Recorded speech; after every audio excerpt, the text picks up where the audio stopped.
नीतीश कुमार ने जातिगत जनगणना कराने का मन बना लिया है। इसको लेकर मसौदा तैयार भी हो चुका है और सर्वदलीय बैठक में ये प्रस्ताव भी पारित हो चुका है कि अब बिहार में जातिगत जनगणना को रोकने का कोई मतलब नहीं बनता है।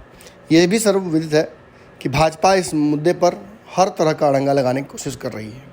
पूर्व में भी भाजपा ने स्पष्ट किया था कि वो जातिगत जनगणना नहीं होने देगी, लेकिन नीतीश कुमार के दबाव में और मौजूदा बिहार की सरकार को बचाने के लिए भाजपा ने नीतीश कुमार के समक्ष हथियार डाल दिए थे। हालांकि भाजपा का एक बड़ा गुट नीतीश कुमार के साथ मजबूरीवश खड़ा जरूर हो गया, लेकिन भाजपा में एक और बड़ा गुट है जो कि इस मुद्दे पर नीतीश कुमार से बिल्कुल इत्तेफाक नहीं रखता। जहाँ तक नीतीश कुमार बिहार में जातिगत जनगणना कराकर जातियों की सही जानकारी सार्वजनिक करना चाहते हैं, वहीं इस गुट को इस बात से आपत्ति है कि वो हिंदुओं को जातियों में डिवाइड कर रही है। सीधी बात है, भाजपा जिस पोलराइजेशन पर काम करती है उसमें संपूर्ण हिंदू वोट को एक तरफ करने की कोशिश करती है। अब अगर इसमें उपजाति और जातियों में हिंदुओं को डिवाइड करके उनकी जनसंख्या बता दी जाएगी तो फिर छोटी पार्टियों के लिए उस जनसंख्या को टारगेट करना आसान हो जाता है। इसलिए छोटी पार्टियां शायद इस मुद्दे पर अड़ी हुई हैं, लेकिन भाजपा अड़ंगा लगाने से पीछे नहीं हट रही है। चाहे ऑल पार्टी मीट हो गई हो, चाहे नीतीश कुमार ने जातिगत जनगणना को लेकर आदेश दे दिए हों, इसकी तैयारियां हो रही हों, 9 महीने के अथक प्रयास और 4 महीने की ट्रेनिंग के बाद ये सब कुछ निचोड़ निकल कर सामने आएगा, लेकिन तब तक नीतीश कुमार चैन की सांस नहीं ले सकते हैं। भाजपा लगातार इस मुद्दे पर नीतीश कुमार को कटघरे में खड़ा कर रही है।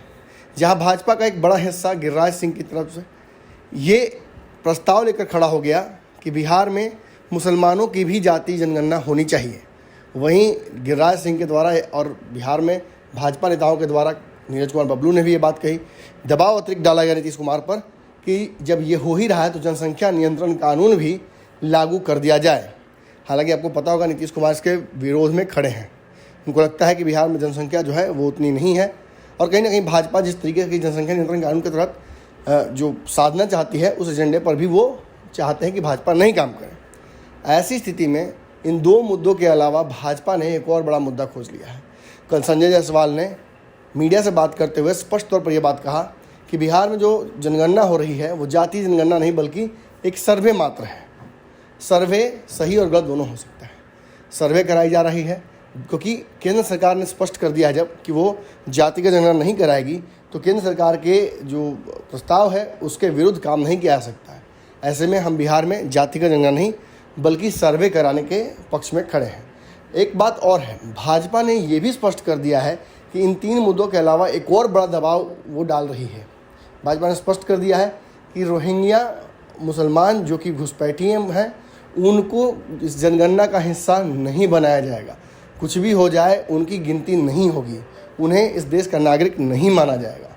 देखिए, जहाँ एक तरफ नीतीश कुमार अपने वोट बैंक के विस्तार में लगे हुए हैं, जहाँ नीतीश कुमार एक तरफ इस बात में लगे हुए हैं कि कैसे जो पुरानी साख खोई 2020 के चुनाव में उसको वापस पाएँ। ओबीसी जनसंख्या को टारगेट करते हुए जातिगत जनगणना का एक जो लॉलीपॉप है वो नीतीश कुमार ने सामने लाया, लेकिन भाजपा वक्त रहते एक से एक प्रयत्न कर रही है, नए नए आडंबर लेकर आ रही है जिससे नीतीश कुमार के इस प्रयास को घात लग सके। भाजपा ये भी बार बार कह रही है, कल तक सुशील मोदी लगातार नीतीश कुमार का साथ दे रहे थे, कह रहे थे कि जातिगत जनगणना होनी चाहिए। एकाएक उन्होंने भी यूटर्न ले लिया है और वो भी कह रहे हैं कि बाकी राज्यों में जिस तरीके से ये विफल रहा, बिहार में भी कहीं विफल ना हो जाए। इसको लेकर उन्होंने कई सुझाव भी दिए हैं। हालांकि भाजपा की तरफ से पॉपुलर ओपिनियन यही है कि बिहार में मुसलमानों की जातियों की भी गणना हो, रोहिंग्या मुसलमानों को इसमें नहीं ऐड किया जाए। इतना ही नहीं, ये भी कहा गया कि इसके साथ साथ ये भी बताया जाए कि किन जातियों में जनसंख्या है वो तेज़ी से बढ़ रही है। यानी भाजपा अपने एजेंडे को नीतीश कुमार के इस जातिगत जनगणना में घुसाने में सफल रहने का प्रयास कर रही है। इससे एक और बात प्रतीत होता है, बिहार में नीतीश कुमार और भाजपा के जो रिश्ते से सरकार बनी हुई है, इस सरकार का भी एक्सपायरी डेट बहुत नज़दीक आता जा रहा है। भाजपा नीतीश कुमार के दबाव में भले ही बैकफुट पर चली जा रही है, लेकिन जब इस बिल को पारित किया गया और जब इसका मसौदा तैयार हो गया तो भाजपा इस तरीके से दबाव बना रही है, ये जानते हुए कि नीतीश कुमार इस मुद्दे पर पीछे नहीं हटेंगे। ऐसा प्रतीत हो रहा है कि भाजपा भी बिहार में सरकार गिरने को लेकर अब अड़ गई है। अगर ये वीडियो पसंद आई और वह बिहार के राजनीति और बिहारियत से सरोकार रखेनी तो सब्सक्राइब बटन दबा के चैनल के सब्सक्राइब कर ली। ओजे एगो घंटी बा, ओकरा बटन दबा देला से कुल सटीक और मारक खबर रुआ मुफ्त में मिल जाई। अगर रुआ पत्रकारिता के हमनी के नया प्रयोग में सहयोग कर चाहतानी तो ज्वाइन बटन दबा दी। पेटीएम नंबर नोट कर ली 9386816700। धन्यवाद।